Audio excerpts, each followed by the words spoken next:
तो क्या स्थिति है उपेंद्र जी आपकी? आप आदरणीय प्रधानमंत्री नरेंद्र मोदी जी के मंत्रिमंडल के सदस्य थे। अब मिलना भी पड़ रहा है तो नंबर 2 से आपको। आपकी स्थिति तो यह हो गई होना है कि अब सम्राट चौधरी के दरवाजा पर भी आपको जाना पड़ेगा। उपाय तो है नहीं, कोई उपाय नहीं, जाना पड़ेगा। अपने लिए जीते हैं, दूसरे के लिए जीने के बातें नहीं सोचते हैं कभी। तो ये तो मॉडल है राजनीति के, ये राजनीति में मॉडल है। हमको सब चाहिए, दूसरे के लिए कुछ नहीं चाहिए। बाकी झोला वोला लेके घूमते रहो, जय जय करते रहो। आप उत्तराखंड में कितना बड़ा साहसिक परिचय अपने भूस्खलन के समय दिया था, और आज अश्विनी चौबे जी आप इतने बदल गए कि नाम लेना भी आपको मंजूर नहीं। नाम लीजिए, नाम किसने स्क्रिप्ट लिखा था?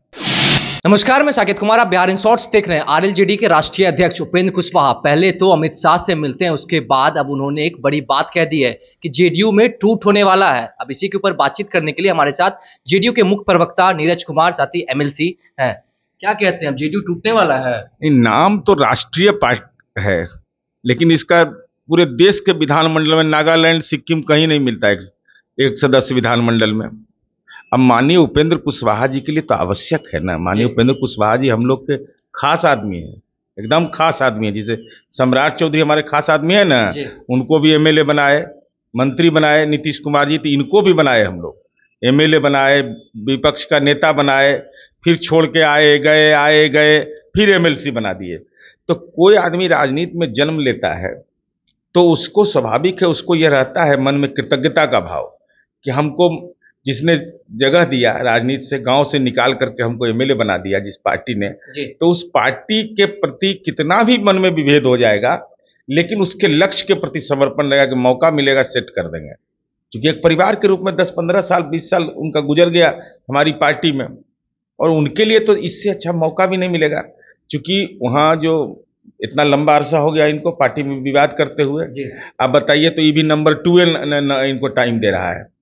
तो क्या स्थिति है उपेंद्र जी आपकी? आप आदरणीय प्रधानमंत्री नरेंद्र मोदी जी के मंत्रिमंडल के सदस्य थे। अब मिलना भी पड़ रहा है तो नंबर 2 से आपको।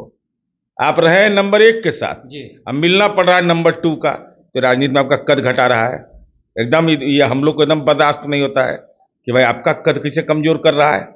जो प्रधानमंत्री के साथ राजनीति किया हो उसको अमित शाह डिक्टेट करेगा। खैर, ये आपकी मर्जी, आप जिससे मिलिए नहीं मिलिए। हो आपकी स्थिति तो यह हो गई होना है कि अब सम्राट चौधरी के दरवाजा पर भी आपको जाना पड़ेगा। उपाय तो है नहीं, कोई उपाय नहीं, जाना पड़ेगा। पार्टी अलग है लेकिन जाना पड़ेगा बीजेपी। दंडवत हुजूर, माई बाप, हम एकदम साक्षात विराजमान हैं। लेकिन हम यह जानना चाहते हैं कि आपका डील क्या हुआ है। क्योंकि आप आरजेडी जेडीयू के डील पर तो सवाल खड़ा कर रहे थे जी। तो आज आपका अमित शाह से डील क्या हुआ? डील इसलिए महत्वपूर्ण है कि कितने लोग धोखा में आपके रहेंगे। बहुत लोग को आप कह दिए होंगे कि हम आपको टिकट दिलवा देंगे, अब पता चला कि आप अकेले अपने लिए जी रहे हैं, इसे एमएलसी अकेले बन गए जी।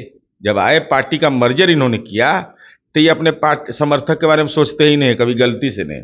ऐसे जैसे ही देखते हैं ना, बस सीधा नजर कर लेते हैं, बाएं दाएं देखते ही नहीं है कि भाई तो सब साथे रहेगा, हमको पद मिल जाए। तो हम ये चिंता कर, दूसरा कि आप पिछड़े की राजनीति करते हैं, ये दावा करते हैं। तो पिछड़ा और अति पिछड़ा का जो छात्रवृत्ति खत्म हो गया नरेंद्र मोदी की सरकार ने, कक्षा 1 से 8 तक पीएम यशस्वी योजना के बाद, और शिक्षा मंत्री भी आप रहे हैं, शिक्षा का अधिकार कानून भी है, और पिछड़ा का छात्रवृत्ति खत्म कर दिया कक्षा 1 से 8 तक। तो अमित शाह जी के सामने बोले कि नहीं। दूसरा कि आप जिस इलाके के सांसद रहे, बाबू जगजीवन राम का बहुत सम्मान है वहां, अब उनके नाम के आगे बाबू लगा हुआ था, तो उस छात्रावास योजना को मोदी शाह की सरकार ने बंद कर दिया। तो आप अमित शाह से बोले कि नहीं। और सबसे महत्वपूर्ण बात है कि सम्राट अशोक को जो अपमानित करने वाली बात भाषाई रूप से, माननीय उपेंद्र कुशवाहा जी आपने इस सवाल को उठाया था। नायक बन, आपको समाज नायक मानता है जो उनको सम्राट अशोक को मानता है। आप यहां से वैशाली तक गाड़ी से पदयात्रा नहीं करते थे, ये शुरू से जरा आराम से राजनीति करते हैं, गाड़ी से गए यहां से वहां तक, और कहे कि भाई सम्राट अशोक का भाषाई अपमान हुआ है, उसको पद्मश्री वापस ले केंद्र सरकार करे। पद्मश्री देता कौन है? अमित शाह का विभाग। तो वहां गए तो बोले कि नहीं तो आपको नायक नहीं खलनायक मानेगा सब। क्योंकि आपने जिस सवाल को उठाया है उस पर आखिर आप चुप क्यों हो गए? इसलिए हमको लगता है कि उपेंद्र कुशवाहा जी कह रहे हैं कि जनता दल में टूट पैदा कर देंगे। अरे भाई, इससे अच्छा आपको जीवन में मौका मिलेगा। अब नरेंद्र मोदी जिसको आशीर्वाद दे रहे हैं अमेरिका तक के, वो जेल जा रहा है, और नरेंद्र मोदी बिहार में चुनाव हार गए नीतीश कुमार से। आप ही काम कर दीजिए, देखिएगा आप नरेंद्र मोदी के बराबर के नेता हो जाइएगा देश में।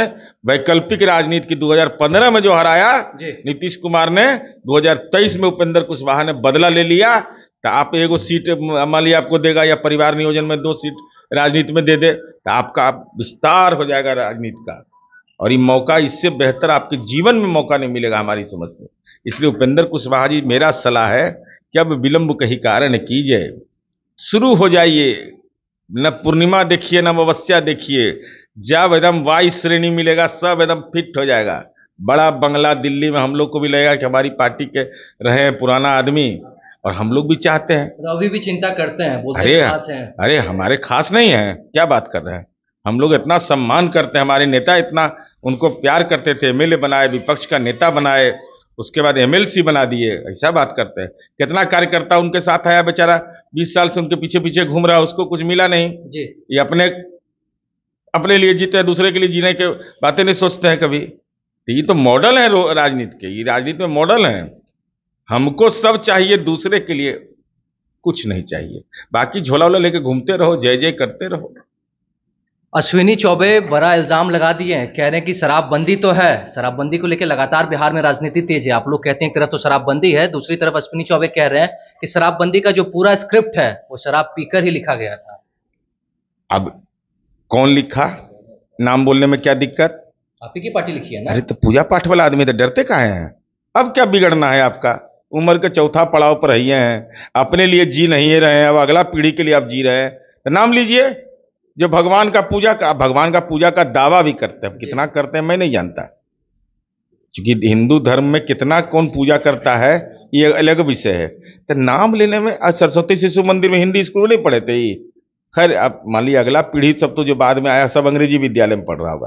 कहने के लिए कि सरस्वती शिशु मंदिर देश का स्वाभिमान है, लेकिन अपने बाल बच्चा को लोग गलतियों से नहीं पढ़ाते हैं। उस सब में सोचते हैं कि भाई हमारा बेटा कन्नई संस्कृत का श्लोक पढ़ेगा। तो हम चाहते थे कि संज्ञा में बोलिए आप नाम, और डरिए मत। आप भगवान के पुजारी हैं, आप कैसा हिंदू है? जो हिंदू रोज पूजा करेगा, धर्म का आराधना करेगा, भगवती का पूजा करेगा, वो डरेगा?